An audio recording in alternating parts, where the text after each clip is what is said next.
matin.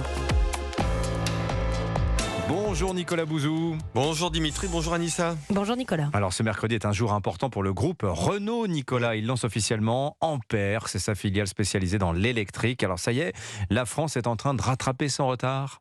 Oui, on va dire mieux vaut tard que jamais. Mais c'est vrai que pendant longtemps, les constructeurs français n'ont pas cru à l'électrique, contrairement aux Américains ou aux Chinois.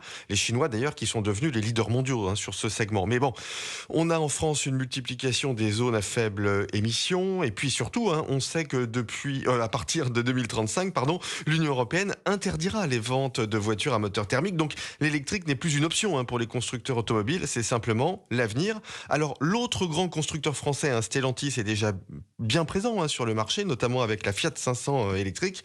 Et Renault, vous l'avez dit, Dimitri, lance aujourd'hui Ampère sous forme de filiale. C'est une grosse entreprise avec 10 000 salariés, une valorisation qui sera de l'ordre de 5 à 10 milliards d'euros. Elle produira la Mégane électrique, Scénic, la R5, des modèles que les Français connaissent déjà bien. Mais pourquoi Renault fait ce choix de créer une entreprise à part, spécialement pour les voitures électriques ?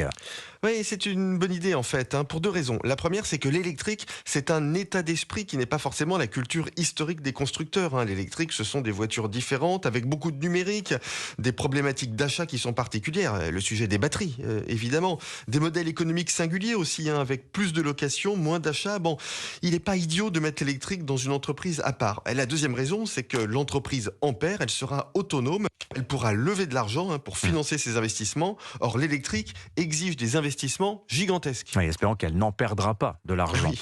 Pardonnez-moi ce jeu de mots. Est-ce que le moment est bien choisi justement pour lancer une telle entreprise, Nicolas ? Si vous regardez les choses rationnellement, non. La conjoncture économique se dégrade, les taux d'intérêt montent, les constructeurs chinois et américains sont de plus en plus compétitifs. Mais bon, j'ai quand même envie de vous dire deux choses. Première chose, Ampère va sortir la R5 électrique. Ce sera au troisième trimestre. Elle devra coûter moins de 25 000 euros. C'est une marque connue de tous les Français avec un prix compétitif pour une voiture électrique. Bon, franchement, ça se tente. Ma deuxième remarque, c'est qu'il n'y a jamais de bon moment pour lancer un projet entrepreneurial. Il y a toujours des obstacles à cause de la concurrence, à cause d'éléments dans l'environnement économique qui sont pas bons. Donc on a envie de dire, oublions le contexte, allons-y de toutes nos forces, et comme on est français, de toute façon, on a envie de voir Ampère réussir. Merci Nicolas Bouzou, signature Europe 7h22.